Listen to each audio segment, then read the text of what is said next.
tarkam itu antar kampung. Tapi niku riyin Pak, nggih niku riyin. Sakniki niki kadosipun boten tarkam malih nggih. Niki pun tarkot antar kota atau antar provinsi kira-kira begitu. Ya, dulu ya bang saya lihat di YouTube juga gitu. Saya ini tarkam antar kampung, tapi sekarang sepertinya sudah tidak tarkam lagi, tapi sudah antar provinsi.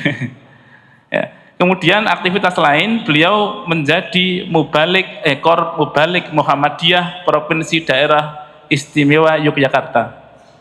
Beliau juga pernah menjadi anggota Majelis Tarjih Pimpinan Daerah Muhammadiyah Bantul pada periode 2010-2015.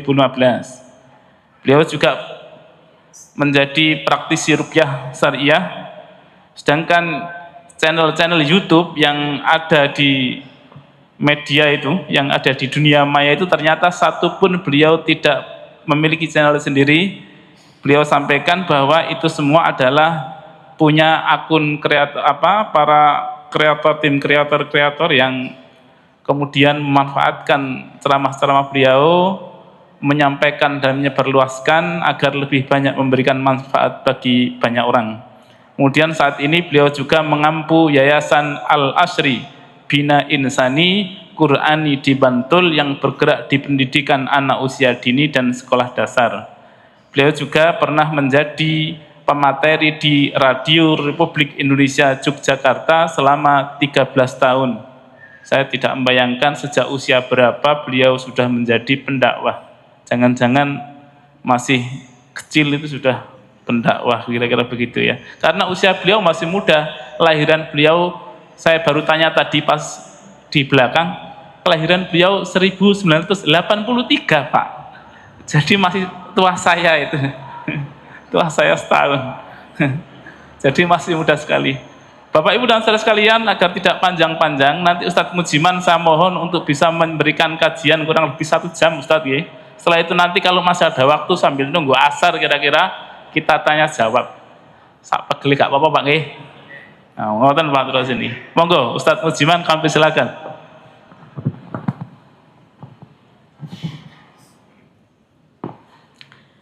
Assalamualaikum warahmatullahi wabarakatuh.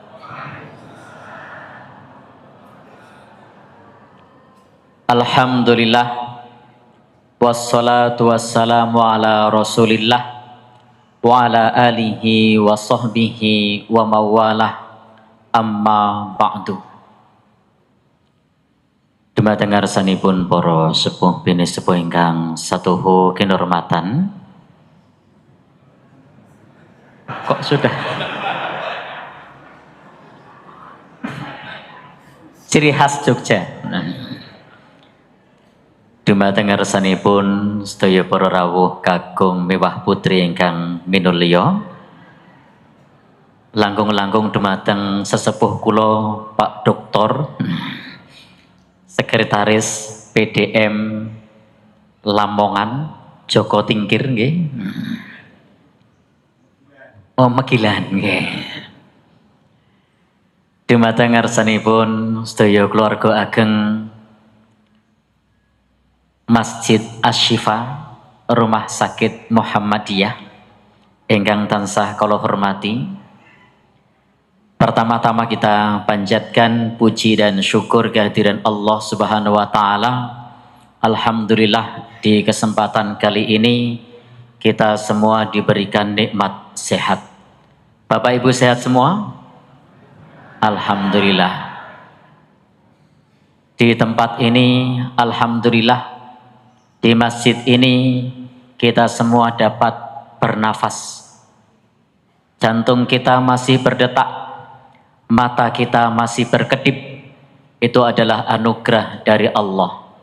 Apa yang terjadi jika mata kita tidak berkedip, melek terus 1 jam saja, geger, bingung, maka disinilah kadang kita menganggap remeh. Berkedip itu mudah, sehingga banyak orang mengatakan tak semudah mengedipkan mata, seolah-olah mengedipkan mata itu mudah. Tetapi kalau Allah mencabut nikmat ini, maka tidak mudah mengedipkan mata. Demikian pula kita sering mendengar orang berkata, tak semudah membalik telapak tangan. Tapi orang yang stroke, membalik telapak tangan itu bukan perkara yang mudah. Karena kita bisa membalik telapak tangan itu anugerah nikmat dari Allah Subhanahu wa Ta'ala. Ada orang bilang ngomong gampang, siapa bilang? Tanya sama orang yang stroke. Nah, ngomong gampang tidak? Tidak. Maka itu semua adalah nikmat dari Allah yang sudah sepantasnya kita syukuri. Yang kedua, setelah bersyukur kepada Allah, salawat dan salam semoga tercurah pada Nabi kita, Nabi Muhammad sallallahu alaihi wasallam, sebagai uswah hasanah kita, teladan terbaik umat manusia sepanjang zaman. Dan setiap disebut nama beliau, kita dianjurkan untuk mengucap sholawat. Karena beliau pernah mengingatkan, al-bakhilu min ummati man dzukirtu indahu walam yushall alayya. Orang yang bakhil dari umatku adalah orang yang ketika namaku disebut tidak bersolawat untukku. Dan setiap kita mengucapkan solawat, maka solawat itu beliau kabarkan, tablughuni haitsu kuntum. Solawat kalian disampaikan kepadaku dimanapun kalian berada. Maka sejumlah sahabat kemudian berkata, ya Rasulullah, kaifa tu'rad alaika wa qad aramta.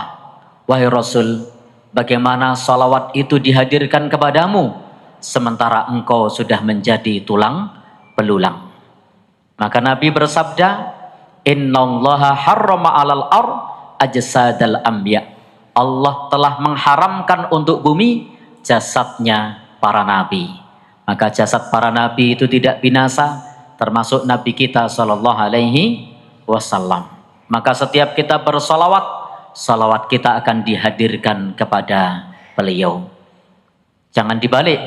Kalau kita salawat, roh Nabi hadir. Ini kebalik. Yang benar apa? Salawat kita dihadirkan kepada Nabi, bukan roh Nabi yang hadir. Setelah kita bersyukur kepada Allah, kemudian salawat dan salam, maka yang ketiga, apabila kami nanti di dalam menyampaikan kathah kladuk wani kurang duga salah bawa ingkang boten meranane ing penggalih sasar susur tumpang soing atur. Nah, kok saestu kawula nyuwun pangapunten, mohon maaf yang sebesar-besarnya. Baik, itu ciri khas di Jogja gitu kalau ngomong. Nggih. Sebelum saya menyampaikan, tadi sudah dikenalkan, tapi tadi ada pertanyaan kok namanya Mujiman. Nah, baik, memang nama saya ini sederhana, sepele, karena memang kami lahir dari akar rumput. Jadi lahir dari akar rumput yang namanya cukup tok-tok gatuk. Ibu saya dulu 4 tahun tidak punya momongan. Begitu punya momongan sudah suudzon. Mung siji timaneman. Nah,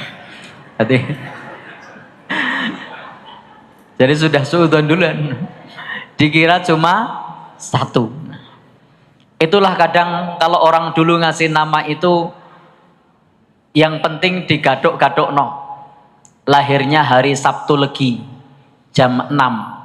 Tugi 6. Nah, 1 Legi jam 6. Nah, itu orang dulu begitu.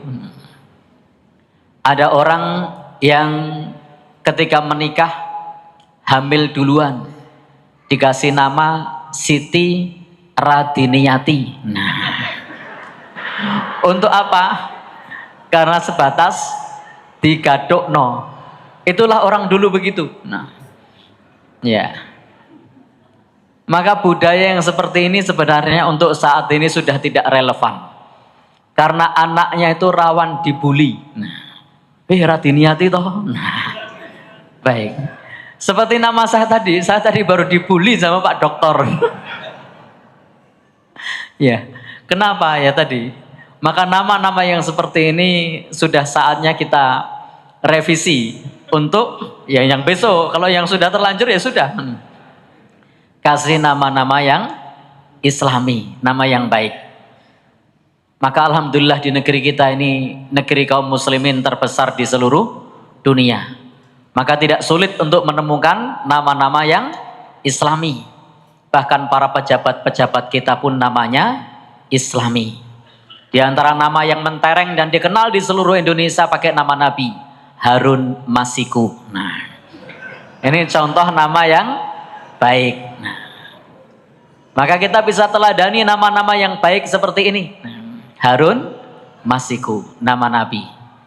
Nama yang lain namanya cukup Islami dan terkenal di Indonesia Raya. Yakut Khalil Qaumas. Nah, maka kita bisa teladani nama-nama yang baik seperti ini. Nah, kok pada ketawa ya? Baik, namanya bagus kan? Ya udah. Maka di sini saya ingin menghadirkan banyak masyarakat Indonesia itu kepada tokoh-tokoh nasional menaruh rasa curiga, rasa suudzon, melihat keburukannya, tapi di sana ada kebaikannya, namanya baik. Nah, ini yang kadang luput dari pandangan kita. Nah, maka lihatlah kebaikan ketika melihat orang. Dan yang dulu juga banyak namanya Islami. Muhammad Nazaruddin Islami. Ada lagi siapa Pak? Nama-nama Islami. Para pejabat kita banyak. Nah, jadi maka kita teladani nama-nama yang Islami begini supaya tidak dibully. Nah, baik. Dan di tempat kami pun begitu. Di Jogja itu, saya pribadi dulu sebelum viral, itu ketika saya diundang ngisi taklim, saya biasanya kalau taklim itu hadir 15 menit sebelum dimulai. Jadi berusaha biarkan saya yang menunggu bukan jamaah yang menunggu. Nah, dan pernah pula hadir setengah jam sebelum dimulai. Hadir ke situ belum ada orang, sudah duduk di situ. Begitu sudah jamnya mulai belum dimulai. Sudah setengah jam belum dimulai. Saya tanya, Pak, pengajiannya mulai kapan? Nunggu ustadznya hadir. Wila. Baik. Sudah hadir duluan masih ditunggu. Nah, ternyata apa bayangannya? Bayangan mereka itu mujiman wis tua. Rambutnya putih, jenggoten. Wah, seperti beliau jenggoten. Nah, baik. Jadi bayangannya memang sudah tua. Bahkan di tempat kami nama mujiman itu identik dengan angon wedus. Nah, wong ngarit. Iya. Dan itu benar. Saya dulu waktu kecil angon wedus dan ngarit itu waktu saya kecil dulu. Tapi saya tetap pede. Ternyata apa? Kulun nabi ro'yal ghanam. Semua nabi itu angon wedus. Nah, sayangnya tidak setiap yang angon wedus nabi. Nah, baik. Kemudian tadi ada pula yang belum terjawab dari beliau, sejak kapan mulai berdakwah? Kami dulu di pesantren Asy-Syifa itu ditugaskan untuk berdakwah mulai dari kelas 2 sanawiyah. Dan ketika kami di RRI Jogja itu, kami dipercaya untuk menjadi pemateri di situ. Itu kami masih kelas 2 MA. Jadi masih kelas 2 MA. Sehingga saya waktu itu ingat ketika jumpa dengan pendengar, saya masih kelas 3 MA dan jumpanya sore, saya baru pulang sekolah lupa copot seragam. Jadi begitu ketemu masih pakai seragam. Nah, jamaahnya kaget, lu kok masih cacilik? Nah, jadi bayangannya dikira sudah sepuh, ternyata masih SMA. Baik, jadi waktu itu awalnya sebenarnya tidak sengaja. Jadwal perpulangan di pesantren itu waktu itu kalau Muhammadiyah itu hari Jumat. Jadi Muhammadiyah jadul zaman dulu itu kalau libur hari Jumat. Kalau di sini hari apa? Oh, Jumat dulu ya, saya ngomong dulu. Sekarang di Jogja pun tidak ada yang Jumat. Nah, jadi ya di Lamongan masih ada. Oh mantap. Nah, ya Lamongan Utara masih Jumat. Jogja sekarang semuanya hari Ahad.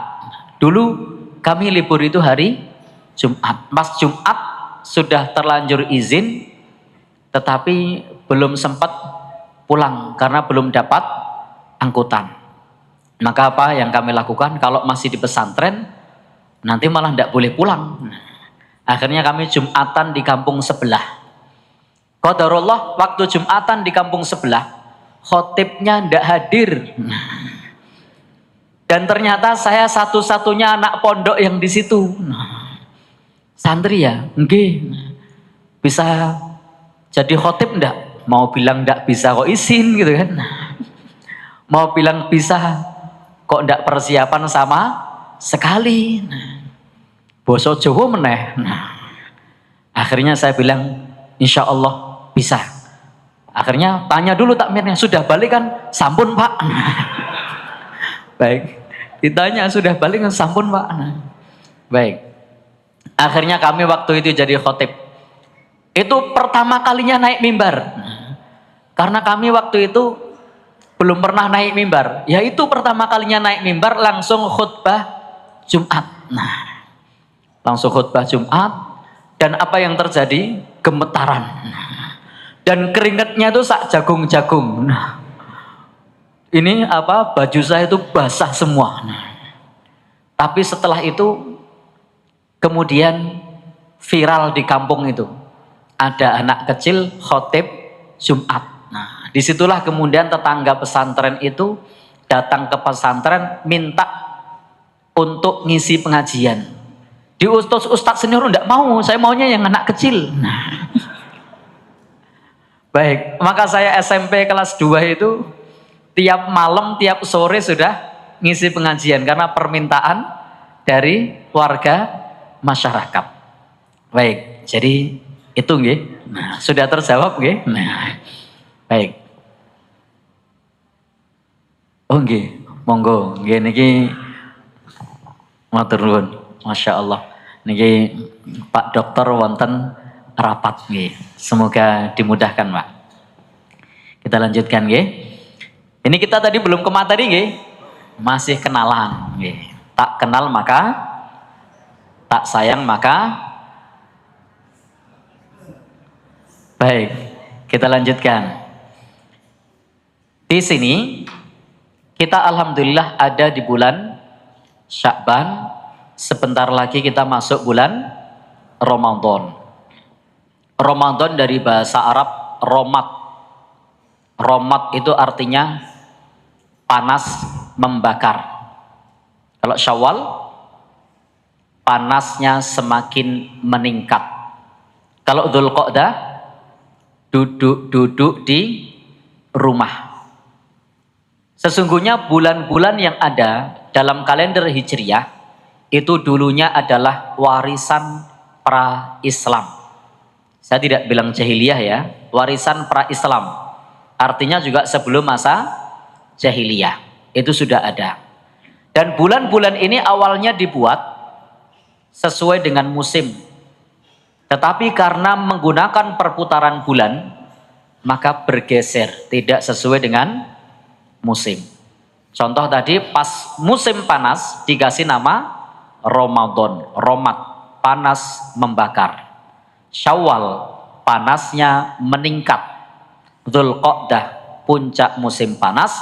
Dari kata qa'ada yaq'udu, maknanya duduk. Maka Dzulqa'dah itu artinya puncak musim panas, tidak kemana-mana, duduk-duduk di rumah. Nah, ketika Islam sampai di Indonesia, maknanya mengalami pergeseran makna. Karena orang Indonesia itu pinter cocokologi. Ya, tahu cocokologi ya? Ya, otak-atik gatuk. Ramadan, panas membakar. Membakar hawa nafsu. Nah, tidak ada yang bilang begitu. Tapi inilah pinternya orang Indonesia. Otak-atik gatuk. Nah, jadi Ramadan panas membakar, membakar hawa nafsu. Syawal, panasnya meningkat, peningkatan amal soleh. Nah, gaduk boten? Gaduk. Baik, itu cocokologinya. Sayangnya Dzulqa'dah ini belum pernah dengar cocokologinya apa. Duduk di rumah, cocokologinya apa Pak? Keset. Nah, oh ngopi. Baik. Gimana Pak? Selo. Baik, jadi belum ada cocokologinya apa. Nah, baik, itu asal dari Ramadan. Dan Bapak Ibu, di bulan Ramadan kita diwajibkan untuk berpuasa. Allah berfirman, kutiba alaikumus siyam, diwajibkan atas kalian untuk berpuasa. As-siyam itu apa toh? Saum itu apa? As-saumu lughatan, puasa secara bahasa itu al-imsak. Apa? Al-imsak. Itu pengertian puasa adalah al-imsak. Imsak itu maknanya adalah bahasa Jawanya ngampet. Nah, kalau Bapak Ibu pernah mendengar imsak di pagi hari sebelum subuh, itu kalau di bahasa Jawa kan kurang lebih begini. Ngampet. Berapa kali? 3 kali. Nah, lagi. Ngampet. Kalau ngampet biasanya apa? Ngampet biasanya apa Pak? Orang ngampet. Ya, ngempet. Nah, ngempet gitu. Biasanya apa? Pipis. Apalagi? Nah, baik. Tetapi ini yang diempet bukan pipis, bukan pula BAB, tapi ngempet apa? Makan, minum. Kemudian waghsyanin nisa, hubungan suami istri. Tetapi makna imsak yang maknanya adalah menahan dalam pengertian puasa ini di negeri kita mengalami pergeseran makna pula. Karena di tempat kita ketika terdengar kumandang imsak itu sudah waktunya ngempet apa belum? Belum. Karena apa? Karena pengertian puasa itu min tulu'il fajri ila ghurubis syamsi. Dari terbitnya fajar sampai tenggelamnya matahari. Pada saat kumandang imsak, fajar sudah terbit belum? Belum. Artinya pada saat itu belum imsak, meskipun sudah terdengar kumandang imsak. Maka ini adalah pengertian yang populer. Sudah tapi belum. Nah, pernah dengar kan? Sudah tapi belum. Nah, ya kan? Sudah imsak tapi belum ngempet. Nah, karena ngempetnya itu mulai kapan? Mulai adzan subuh. Karena belum adzan subuh, maka masih boleh makan, masih boleh minum. Tapi betul saat kumandang imsak itu sudah sunnah berhenti makan, minum. Tapi masih boleh makan dan boleh minum. Maka ketika terdengar imsak, kita sedang makan bakso, dilanjut apa berhenti? Lanjut. Nah, kenapa? Karena masih belum masuk waktu fajar. Masih ada waktu berapa menit? 18, siapa bilang 10? Nah, 10 menit itu kalau versi pemerintah. Ini orang Muhammadiyah bilangnya 10. Nah, baik. Jadi masih ada waktu berapa? 18 menit. Sehingga ketika Bapak Ibu mendengar di radio imsak,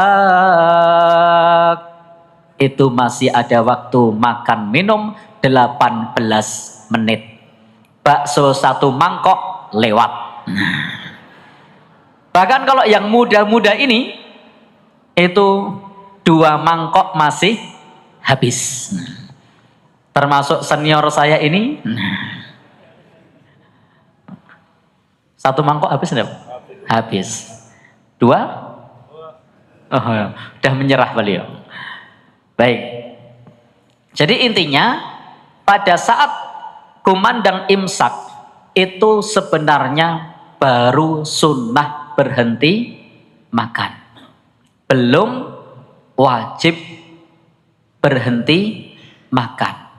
Karena ada pertanyaan dari sahabat, berapa lama jarak antara sahur dengan adzan? Apa jawabannya? Biqadri khamsina ayah. Kurang lebih membaca 50 ayat. Dalam hadis tidak disebut berapa menit, tapi disebut sekira membaca 50 ayat. Nah, ayatnya panjang atau pendek? Nah, ini senior kita ini kritis. Nah, intinya kemudian kalau di negeri kita ulama istihad sekira 10 menit. Nah, 10 menit ini dia belum imsak. Dia masih warning sebagai alarm kalau sebentar lagi kumandang adzan. Maka Bapak Ibu bagi warga Muhammadiyah ketika dengar imsak masih bisa makan, masih bisa minum. Karena saat itu sudah tapi belum. Nah, sudah terdengar imsak tapi belum saatnya berpuasa. Masih ada waktu berapa? 18 menit. Nah, baik. Tetapi ingat Bapak Ibu harus konsekuen pula. Kalau kita meyakini masih ada waktu 18 menit, nanti kalau ada jenengan mampir di musola dan di musola itu adzan langsung qomat dan ternyata Muhammadiyah belum waktunya adzan, jenengan kalau sholat subuh belum sah. Kenapa? Karena belum masuk waktu subuh. Tapi alhamdulillah saya pribadi belum pernah menjumpai masjid yang adzan langsung qomat kecuali zuhur, asar, lo subuh jarang. Karena apa? Karena nalurinya orang kalau subuh itu telat. Sehingga di Jawa Timur ini warga Muhammadiyah lebih banyak. Karena lebih banyak yang ya telat. Gini apa betul? Ya, jadi bisa dibilang mayoritas di Jawa Timur itu adzannya versi Muhammadiyah. Apa? Qomatnya. Nah, qomatnya versi Muhammadiyah. Nah, baik. Kita lanjutkan. Sehingga kita masih bisa ikut sholat berjamaah karena sudah masuk waktunya. Baik, kita lanjutkan. Itu tadi imsak. Berikutnya lagi, Bapak Ibu, kita di bulan Ramadan ini kadang-kadang disibukkan dengan tradisi yang bermacam-macam. Termasuk tadi ada tradisi imsak. Imsak itu bukan dari Quran, imsak itu bukan dari hadis, imsak itu juga bukan dari ulama madhab yang 4. Tapi itu murni istihad dan tradisi yang ada di negeri kita. Maka kalau Bapak Ibu nanti ada di Timur Tengah, mau nyari channel yang ada imsaknya, ketemu nama boten? Boten. Sehingga imsak itu sifatnya tradisi, itu istihad ulama lokal, bukan dari Quran, bukan dari hadis Nabi. Sehingga kita sebagai umat Islam harus memahami itu. Jangan sampai nanti pada saat makan, begitu imsak, disebul. Ada enggak yang begitu? Ada. Nah, baik, kita enggak usah ikut-ikutan, waktunya masih panjang. Berikutnya yang enteng-entengan lagi. Mohon maaf Bapak Ibu, ciri khas saya itu dalam pengajian bukan materi yang abot-abotan, tapi materinya yang enteng-entengan. Jadi lebih suka yang enteng-entengan. Memang spesialisnya enteng-entengan. Ya materi yang kecil-kecil. Mergo wonge kecil. Baik. Kita lanjutkan. Masih terkait dengan waktu subuhnya. Kita dianjurkan untuk makan sahur meskipun kita kuat puasa. Jadi kita dianjurkan untuk makan sahur meskipun kita kuat puasa. Dan pembeda antara puasa kita dengan puasanya orang ahli kitab itu ada pada makan sahur. Karena orang-orang ahli kitab dulu juga berpuasa dan mereka tidak makan sahur. Dan dalam makan sahur itu terdapat barokah. Tasahharu fa inna fis sahuri barokah. Makan sahurlah karena sesungguhnya dalam sahur itu terdapat barokah. Maka disinilah Bapak Ibu cara ngalap berkah sesuai sunnah antara lain makan sahur. Meskipun kita sudah kenyang, meskipun kita kuat puasa, tetapi dengan makan sahur itu menghadirkan keberkahan. Jadi di keberkahan itu dari siapa? Dari Allah Subhanahu wa ta'ala, bukan dari yang lain. Maka ketika ada dalil seperti ini adalah dalil tegas bahwasanya kalau mau ngalap berkah tidak usah jauh-jauh. Cukup bangun pagi, makan sahur, itu sudah ngalap berkah. Tidak perlu, saya tidak bilang gitu loh Pak. Jenengan loh yang bilang. Kata bapaknya tidak perlu ke makam wali. Bukan saya yang bilang loh. Baik. Tapi bisa tadi apa? Makan sahur. Dan di bulan Ramadan ini banyak keberkahan-keberkahan yang lain. Bukan hanya makan sahur. Apa misalnya?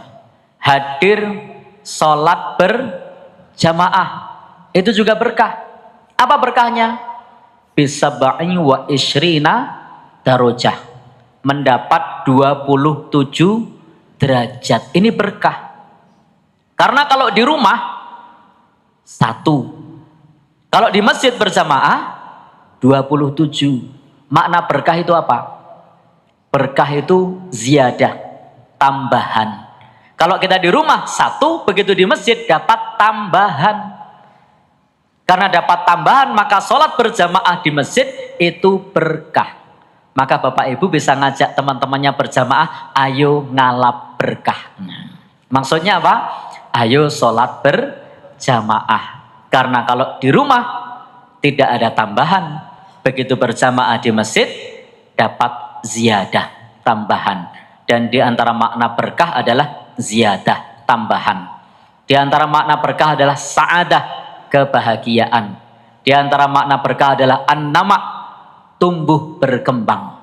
Maka di rumah cuma 1, di masjid berkembang. Dan di semua masjid-masjid di bulan ini, bulan kapanpun, bulan lain, bulan Ramadan berkahnya sama. Tapi kenapa orang lebih bersemangat kalau bulan Ramadan dibandingkan di bulan yang lain? Padahal berkahnya sama. Masjid Asy-Syifa dengan Masjid Menara Kudus berkahnya sama. Masjid Asy-Syifa dengan Masjid Istiqlal berkahnya sama. Di seluruh dunia ini semua masjid kecuali 3 masjid berkahnya sama. Berapa? 27 derajat. Tapi kadang-kadang kalau ke masjidnya sendiri kurang semangat, kalau ke masjid yang jauh semangat. Berkahnya berapa? Sama. Baik. Direwangi nyater bis. Ada yang nyater bis? Direwangi ya rombongan-rombongan untuk apa? Cari berkah. Ke Masjid Demak berkahnya sama apa beda? 27 derajat. Padahal di kampungnya berapa? 27 derajat. Maka kita makmurkan masjid kampung kita masing-masing karena berkahnya sama. Kalau mau cari berkah yang beda di 3 masjid. Di mana? Masjidil Haram, Masjid Nabawi, Masjidil Aqsa. Itu berkahnya berbeda. Maka silahkan kalau mau ke sana karena berkahnya berbeda. Maka di sini cara ngalap berkah kita di bulan Ramadan bisa makan sahur. Apalagi tadi makmurkan masjid. Tidak usah jauh-jauh. Karena berkahnya apa? Sama. Kecuali jenengan mau umroh di bulan Ramadan. Ta'dilu hujjata ma'i. Jadi itu setara dengan haji bersama Nabi. Berkahnya umroh di bulan Ramadan. Selain itu, dapat setiap sholat di Masjidil Haram 100.000 kali dibandingkan sholat di masjid-masjid yang ada di negeri ini. Di Masjid Nabawi 1000 kali dibandingkan di masjid-masjid yang ada di negeri ini. Maka jadikanlah bulan Ramadan nanti sebagai bulan bagi kita untuk bisa memaksimalkan keberkahan di bulan Ramadan. Jadi maksimalkan keberkahan di bulan Ramadan. Untuk itu kita perlu paham kaidah berkah. Setidaknya yang pertama yang perlu kita pahami tentang masalah berkah adalah bahwa wadi'ul barakah, bahwasanya pemilik barokah huwallahu wahdahu la syarikalah, adalah Allah Subhanahu wa ta'ala. Jadi setiap kita ngalap berkah dengan sholat sunnah, dengan baca Al-Quran, dengan memberi buka puasa, dengan ibadah qiyamul lail, semua pemilik berkahnya dari siapa? Allah Subhanahu wa ta'ala. Maka tidak ada orang yang punya berkah dengan sendirinya. Maka kalau kita baca Quran dapat berkah dari siapa? Dari Allah. Setiap hurufnya dapat 10 kali lipat. Itu keberkahan baca Quran. Setiap kita sedekah ada berkahnya? Ada. Sampai berapa? 700 kali lipat. Dari siapa keberkahannya? Dari Allah Subhanahu wa ta'ala. Maka ingat kaidahnya, pemilik barokah adalah Allah Subhanahu wa ta'ala yang tidak ada sekutu baginya. Maka jangan sampai kita ngalap berkah kepada yang tidak punya berkah. Maka tidak boleh kita ngalap berkah kepada yang tidak punya berkah. Boleh enggak ngalap berkah ke mana? Pohon gede? Enggak boleh. Apalagi? Makam. Nah, kalau di makam itu ada di HPT jilid 1. HPT kan ada jilid 1 sama jilid 3. Nah, di jilid 1 itu halamannya 235 kalau tidak salah. Coba nanti dicek. Di situ disebutkan wala taf'alu ma lam ya'dzam bihillah. Jangan melakukan sesuatu yang tidak diizinkan oleh Allah.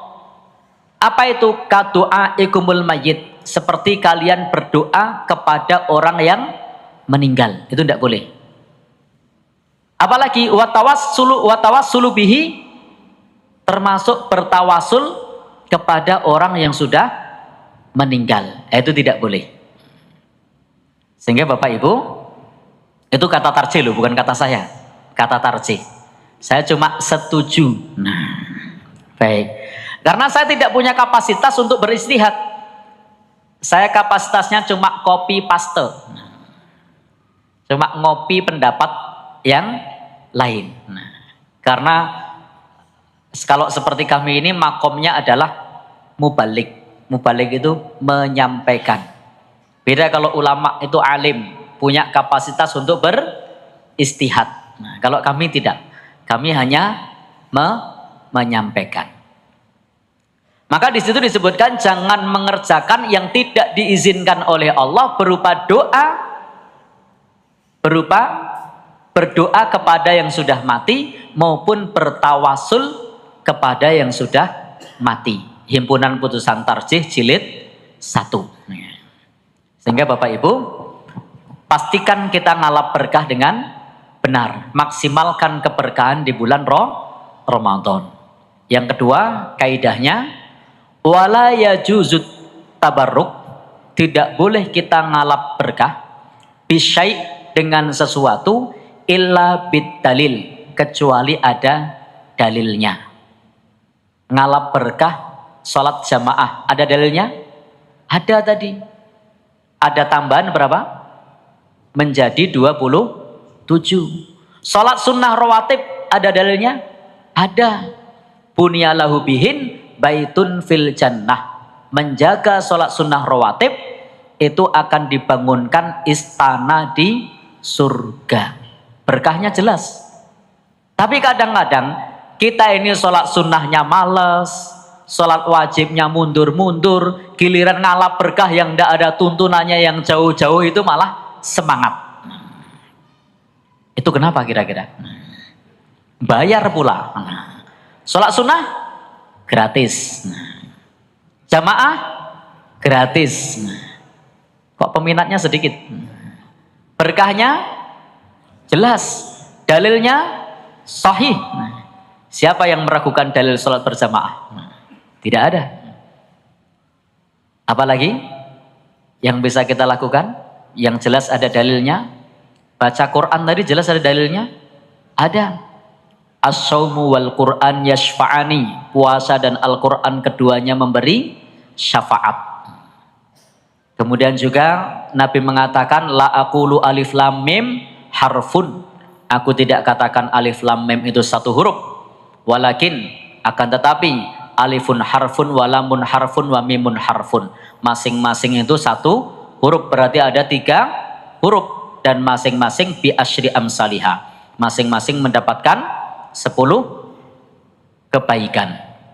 Baik Bapak Ibu yang berbahagia yang dirahmati oleh Allah Subhanahu wa taala, pastikan kalau kita mau cari keberkahan, cari dengan dalil dan praktekkan sesuai dengan dalil.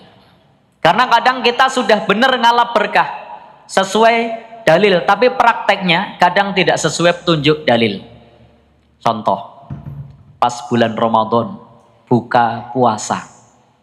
Pas buka puasa, kalau yang direkomendasikan tarjih itu doanya dhahabat dhama'u wabtallatil uruqu wasabatal ajru insyaallah. Ini kalau rekomendasi dari TJA, Tanya Jawab Agama, Fatwa Tarjih Jilid 4. Ada yang punya? Oh belum? Punya Pak ya? Baik. Itu rekomendasinya dibaca sesudah minum atau sebelum minum? Sesudah. Tapi banyak dibaca? Oh iso. Kenapa? Baik. Kayaknya perlu beli bukunya ini. Baik. Jadi, nah ada yang punya ini? Punya ya?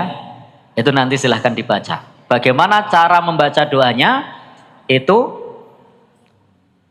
bismillah minum, setelah minum baru dhahabat dhama'u wabtallatil uruqu wasabatal ajru insyaallah.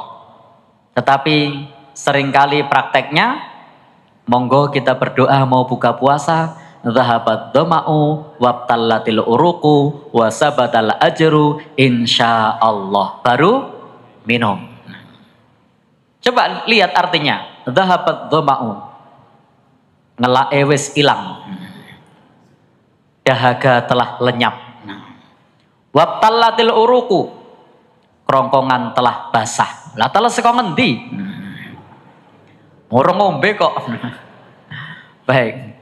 Wasabatal ajru insyaallah. Insyaallah Allah Subhanahu wa taala sudah menetapkan pahalanya. Maka tidak usah saya baca ya, kelamaan nanti. Nah, intinya nanti bisa dibaca sendiri di rumah yang punya. Yang belum punya pesan online gitu. Saya tidak jualan. Ya. Nanti kalau saya yang jualan dikira modus saya. Oke. Jadi penting kita perbanyak literasi supaya kita tahu bagaimana cara praktek yang benar dalam beribadah. Maka kalau kita mau ngalap berkah terhadap sesuatu, tidak boleh kita ngalap berkah tanpa dalil. Kalau sudah ada dalilnya, praktekkan pula sesuai dengan dalilnya. Nah, contohnya tadi, sudah benar itu, biar berkah. Wasabatal ajru insya Allah, biar insya Allah dapat pahala. Tapi prakteknya kebalik. Nah, kalau di Lamongan ada enggak yang kebalik? Banyak. Kok banyak? Nah, baik. Itu biasanya kenapa kebaliknya itu? Oh, dikira doa. Memang benar itu doa, Pak. Oh, enggak tahu artinya. Okay. Baik, memang benar itu doa. Baik. Jadi, maka mulai hari ini kita pegang fatwa yang ada di Fatwa Tarjih yang diterbitkan oleh tim Majelis Tarjih dan Tajdid Pimpinan Pusat Muhammadiyah. Membacanya kapan? Sesudah minum, bukan sebelum minum. Nah, ini penting. Karena kalau kita beramal, prinsipnya adalah al-ilmu qoblal qaul wal amal. Ilmu itu sebelum berbicara dan beramal soleh. Itu penting, harus dilandasi kepada ilmu. Apalagi kalau berbicara tentang keberkahan, tentang pahala, itu harus ada informasi dari wahyu Al-Quran ataupun hadis. Karena itu kalau di Muhammadiyah yang namanya rujukan itu yang utama apa? Al-Quran dan hadis. Pendapat ulama itu bisa benar, bisa salah. Maka kalau Bapak Ibu punya buku judulnya Manhaj Tarjih yang ditulis oleh Pak Profesor Asmuni Abdurrahman, nah, di situ disebutkan bahwasanya dalam manhaj tarjih itu yang dijadikan acuan adalah Quran hadisnya. Maka Muhammadiyah itu tidak terikat oleh madhab, tetapi tidak menjaga jarak pula dengan madhab, tetapi juga tidak terikat dengan madhab. Kalau pendapat itu sesuai dengan dalil, maka pendapat itu yang dipakai. Maka sama dalam masalah ibadah, pastikan kita berusaha untuk sesuai dengan dalil. Sebagaimana tadi yang disampaikan oleh Pak Profesor Asmuni Abdurrahman dalam bukunya Manhaj Tarjih. Sudah ada yang punya bukunya? Oh belum, okay. Beli lagi online. Baik, paling enak saat ini online toh. Nah, okay. Kita lanjutkan. Apalagi ini menyangkut masalah gaib ya, masalah pahala, masalah dosa, itu tidak bisa kita menetapkan sendiri. Maka kalau ada orang menetapkan sendiri, kalau beramal seperti ini pahalanya begini-begini, tidak ada dalilnya, tidak usah diyakini. Dan kalau misalnya berdasarkan dalil dan dalilnya itu adalah hadis palsu, juga tidak perlu diamalkan. Karena di bulan Ramadan itu banyak sekali tersebar hadis palsu. Contohnya bulan Ramadan yang awalnya adalah rahmat, tengahnya magfirah, akhirnya idkum minan nar. Hadis ini sahih, hasan, dhaif, palsu ya, maudhu, tidak ada asalnya dari Nabi Shallallahu Alaihi Wasallam. Tapi terkenal boten? Terkenal. Dan kadang-kadang yang menyampaikan itu mubalik Muhammadiyah. Ya. Baik. Ya, itu harus kita akui itu. Kalau kadang-kadang yang menyampaikan apa? Mubalik Muhammadiyah. Ada dalil yang maknanya benar, tapi dalilnya ini juga tidak sahih. Sumu tasihu. Berpuasalah kamu akan sehat. Secara makna benar kalau puasa itu sehat. Tapi kalau disebut hadis Nabi ini dhaif. Biar aman gimana? Biar aman bilang saja dalam ungkapan berbahasa Arab, sumu tasihu, berpuasalah kamu akan sehat. Oh enggak apa-apa, wong bilangnya kan ungkapan berbahasa Arab. Tidak bilang hadis. Baik. Atau bilang saja dalam hadis dhaif. Malah melemahkan argumen, bukan menguatkan. Baik. Jadi intinya apa? Kalau kita mau menetapkan sesuatu, manfaat sesuatu terkait dosa, pahala, keberkahan, ada dalilnya. Tidak boleh bikin-bikin sendiri. Yang ketiga, kaidah yang ketiga, kaidah dalam mencari berkah itu harus kita pahami bahwasanya al-barakatut dzatiyatu, keberkahan yang sifatnya dzatiyah, keberkahan yang sifatnya fisik, muntaqilatun, itu bisa berpindah keberkahannya. Wal barakatul maknawiyah, sementara barokah maknawiyah lazimatun, itu keberkahan yang melekat. Maksudnya bagaimana? Keberkahan yang sifatnya fisik itu hanya ada pada Nabi Shallallahu Alaihi Wasallam. Maka kita bisa ngalap berkah kepada Nabi dengan menjabat tangannya, dengan memeluknya, dengan menciumnya. Itu khusus Nabi. Dalil tentangnya sangat banyak. Bagaimana para sahabat itu ngalap berkah dengan fisiknya Nabi Shallallahu Alaihi Wasallam. Lah kalau fisiknya, wah aku rawani-wani wih. Nah, nyenggol-nyenggol Habib viral nanti. Nah, saya tidak mau nyenggol. Pripun Pak?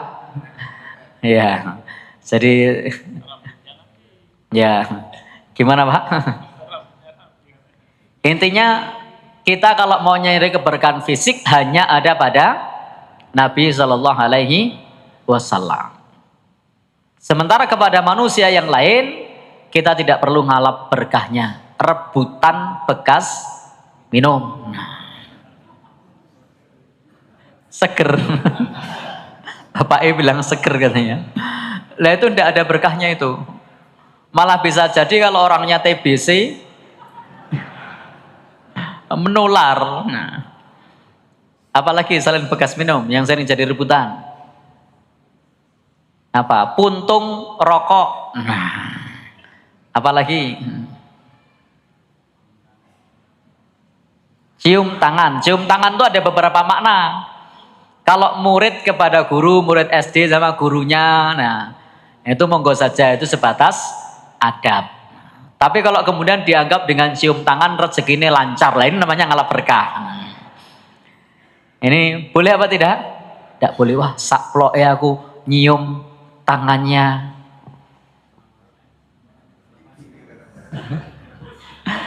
Ya.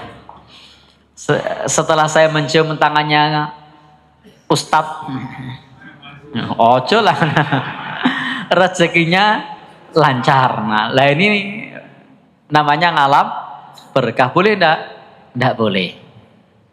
Tetapi keberkahan yang ada itu adalah keberkahan yang maknawi.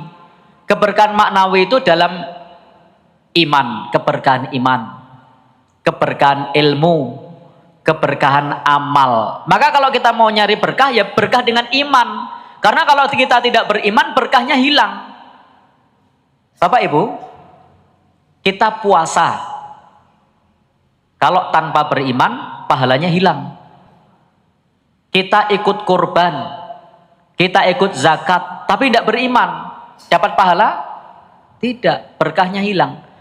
Kita bisa berkah dapat pahala karena kita iman. Maka kita bisa ngalap berkah dengan beriman. Maka Allah berfirman, "Fala yuqbala minhu wa huwa fil akhirati minal khosirin." Kalau dia mencari agama selain Islam, amalnya tidak diterima dan di akhirat termasuk orang yang rugi. Maka di antara ngalap berkah yang bisa kita pertahankan itu adalah beriman. Karena kalau kita melepaskan iman, berarti kita melepaskan semuanya. Semua keberkahan akan hilang. Rugi kalau sampai kita tidak beriman. Maka dengan beriman itu sudah berkah. Karena Allah menyampaikan, wa may yabtaghi ghairal islami dina. Barang siapa mencari agama selain Islam, fala yuqbala minhu. Amalnya tidak diterima. Wa huwa fil akhirati minal khosirin. Dan di akhirat termasuk orang yang rugi. Maka kalau kita mau ngalap berkah, bisa ngalap berkah dengan keimanan, pertebal keimanan kita, pertebal tauhid kita.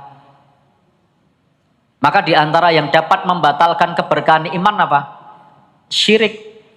Lain asyrokta layah batonna amaluka. Begitu syirik, amalnya batal semua, berkahnya hilang semua. Kenapa? Syirik. Bulan Ramadan sudah puasa, full. Baca Quran, khotam berkali-kali. Tapi masih percaya dengan selain Allah. Di sawah, bersyukurnya sama Dewi Sri. Di pantai selatan, sama Nyai Roro Kidul. Di pantai utara,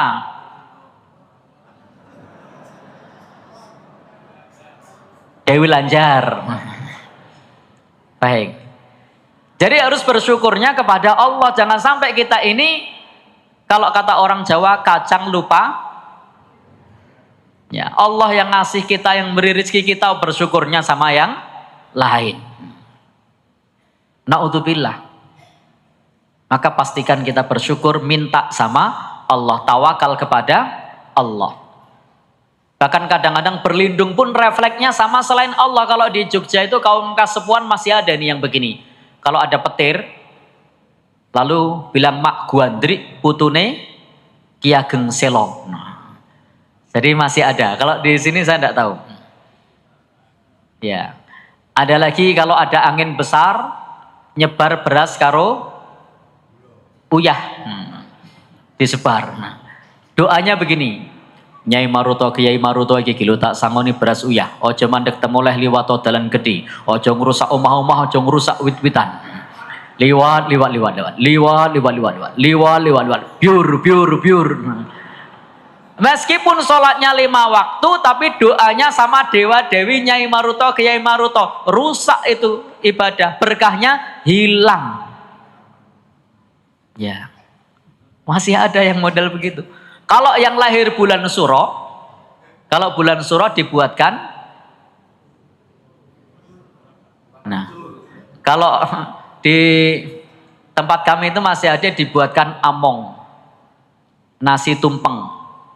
Doanya begini, Bismillahirrahmanirrahim. Nyai Suro Kiai Suro, Nyai Among Kiai Among. Eki kilo tak sangoni ingkung ketan kolak sego golong tumpeng lan sak pituruti. Momongan putuku aja dimomong cedak-cedak kali. Momongan putuku aja dimomong cedak-cedak geni. Momongan putuku cedak-cedak rezeki. Hancur itu ibadahnya. Rusak itu. Ya. Maknanya begini.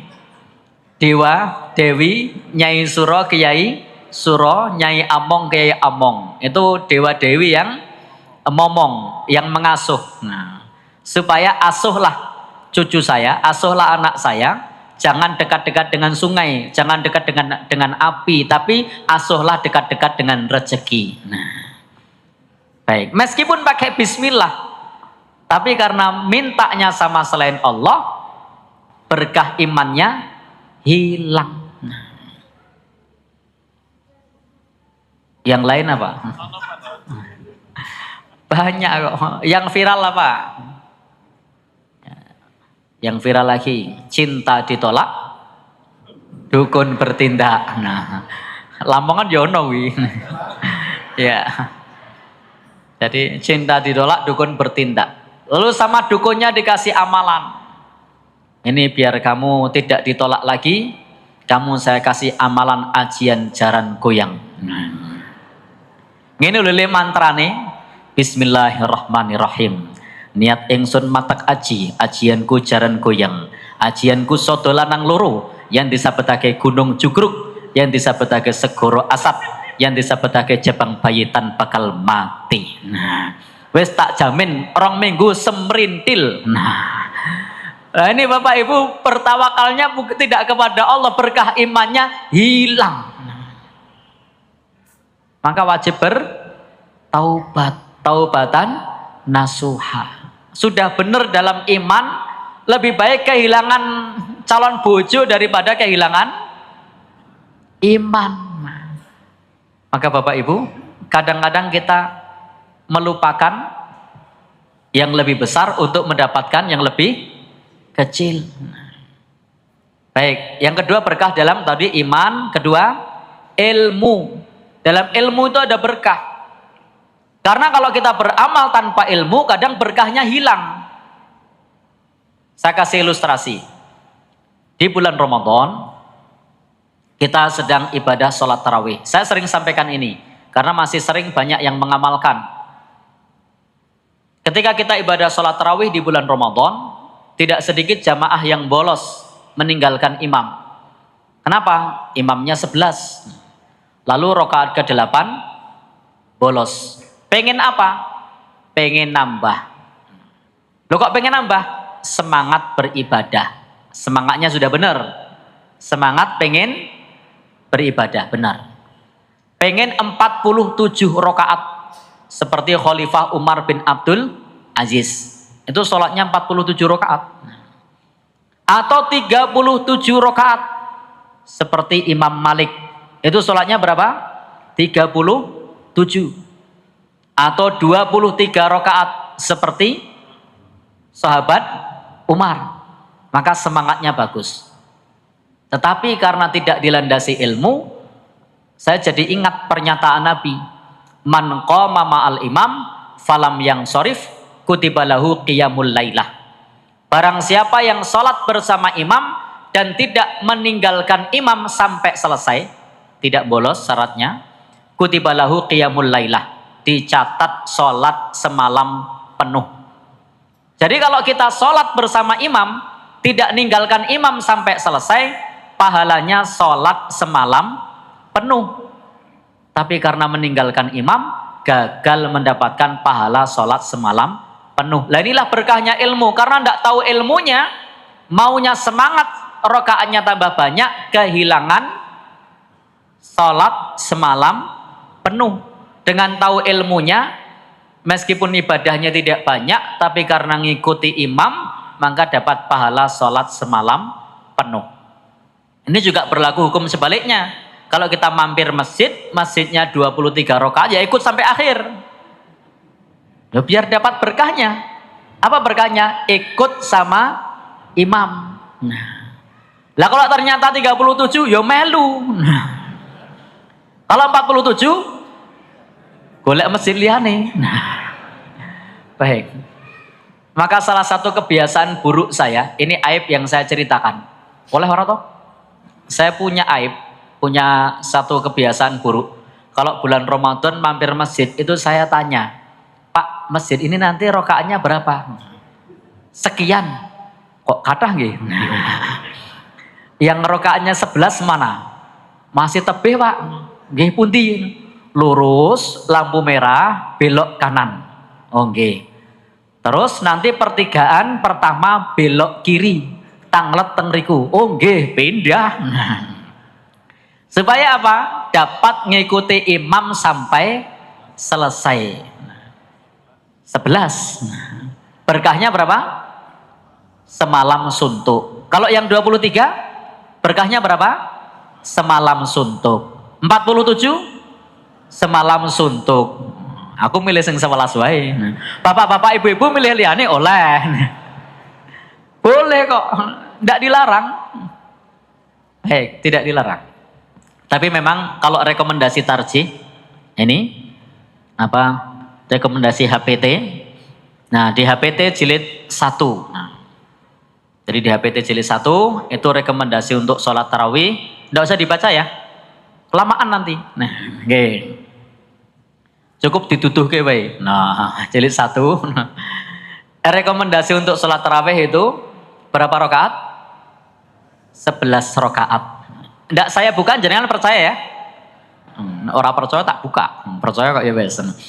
Maka Rasulullah Shallallahu Alaihi Wasallam yazidu fi Ramadan wala fi ghairihi.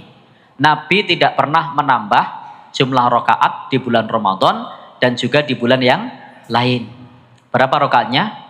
11. Nah, untuk prakteknya itu di HPT itu direkomendasikan prakteknya bisa hadis Aisyah 4-4-3 atau bisa 2-2-2-2-2-1. Nah, itu hadis riwayat Muslim. Kalau 2-2-2-2-3 boleh enggak? Boleh, di sini ada. Ya, boleh. Itu hadisnya riwayat Imam Ahmad. Di Zadul Ma'ad juga ada. Tapi memang kalau tingkatan yang paling tinggi, yang sahih itu riwayat Bukhari, lalu riwayat Muslim. Maka yang paling masyhur yang direkomendasikan yang dua. Yang berapa? 4-4-3 atau 2-2-2-2-2-1. Begitu nggih. Baik, Bapak Ibu, kita lanjutkan. Jadi makmum gimana? Ikuti imam. Ikuti imam sampai selesai. Nah. Ustadz, bagaimana kalau bacaan imamnya hancur? Nah. Kadang kan kita mampir masjid bacaannya hancur. Saya beberapa kali mampir masjid itu ya bacaannya tidak nyaman. Alhaakumut takatsur. Udah tidak nyaman itu, kok panjang. Hatta zurtumul maqabir. Nyaman apa tidak? Tidak nyaman. Pernah juga saya gabung jamaah itu. Tabbat yada abi lahabi wa tab. Nyaman tidak? Tidak. Tapi saya ingat hadis Nabi. A'immatukum yusalluna bikum walahum fa in asabu falakum walahum fa in akhtau falakum wa alaihim. Imam kalian itu adalah pemimpin kalian. Kalau imamnya itu benar, pahalanya untuk imam dan makmum. Kalau imam itu salah, pahalanya untuk makmum, dosanya untuk imam. Nah, imamnya siapa di sini? Jenengan? Oh iya. Tapi ingat Bapak Ibu, kalau imamnya benar, dia dapat pahala seluruh makmum.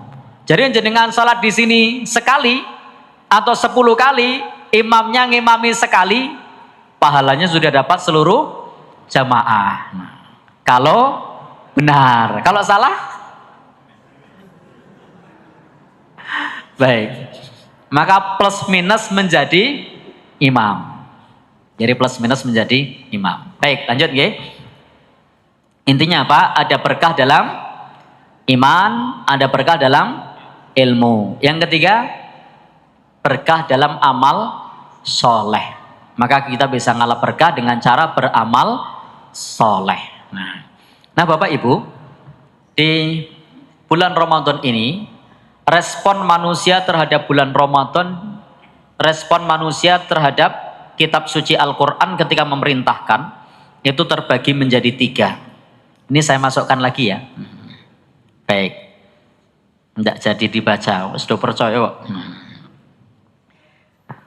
Baik, kita lanjutkan. Respon manusia terbagi menjadi 3. Nanti bisa dilihat di surah Fatir ayat 32. Teman-teman sudah hafal insya Allah. Di situ disebutkan bahwa Allah Subhanahu wa taala mewariskan kitab suci kepada hamba-hambanya. Manusia di dalam merespon menjadi 3. Termasuk ini ada respon perintah puasa. Respon pertama apa?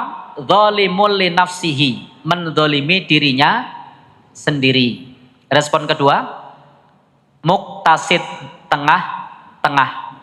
Respon ketiga, sabiqum bil khairat biidnillah, terdepan dalam kebaikan dengan izin Allah.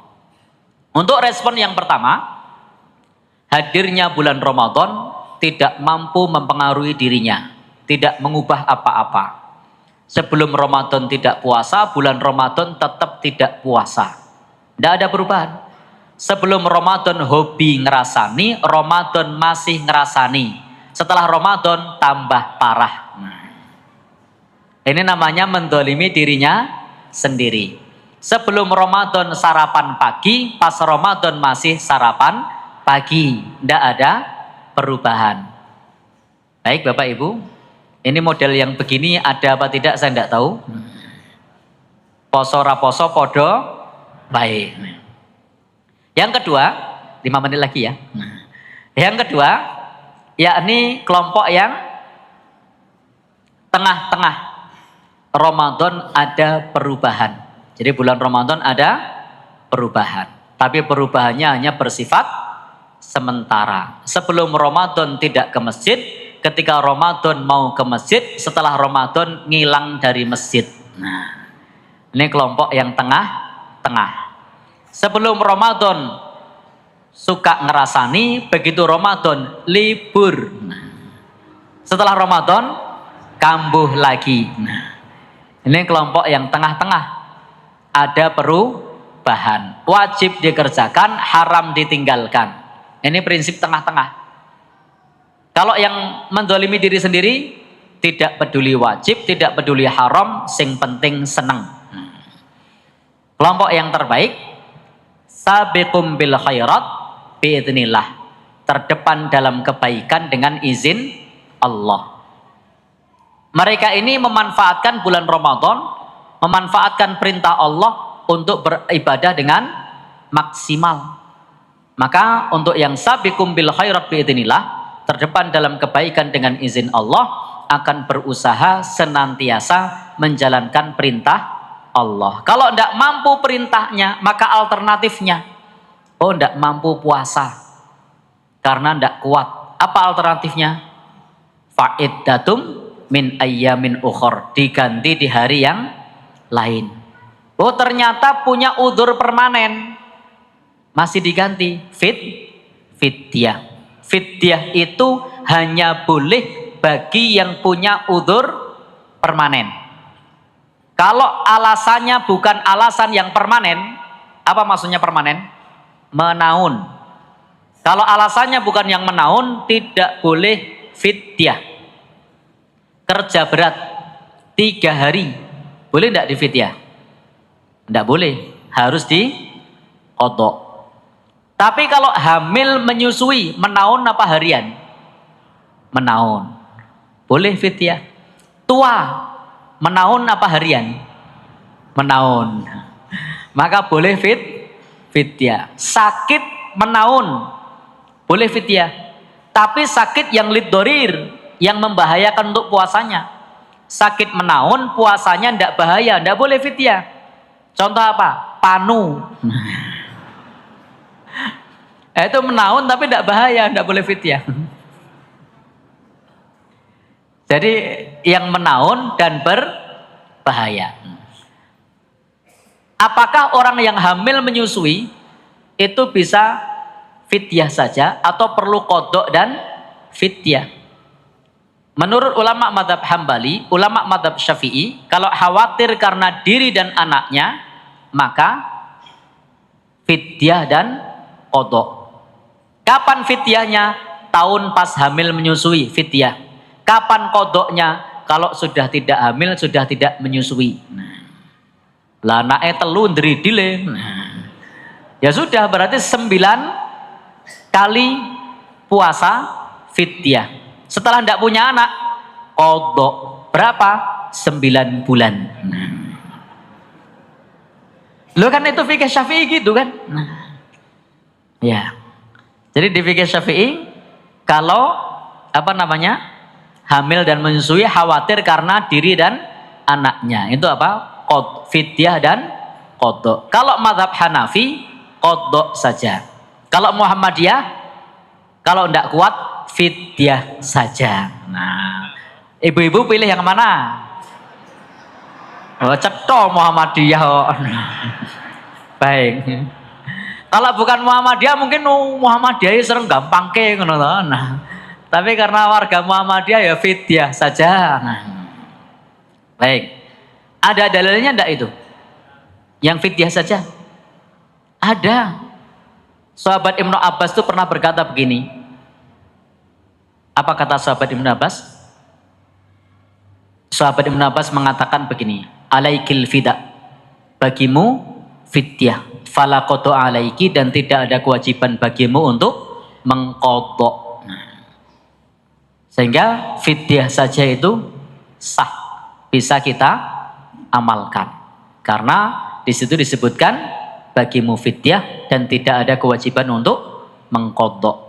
Baik, Bapak Ibu, intinya kelompok yang terbaik senantiasa wajib dikerjakan, haram ditinggalkan, terus sunnah diupayakan, makruh ditinggalkan.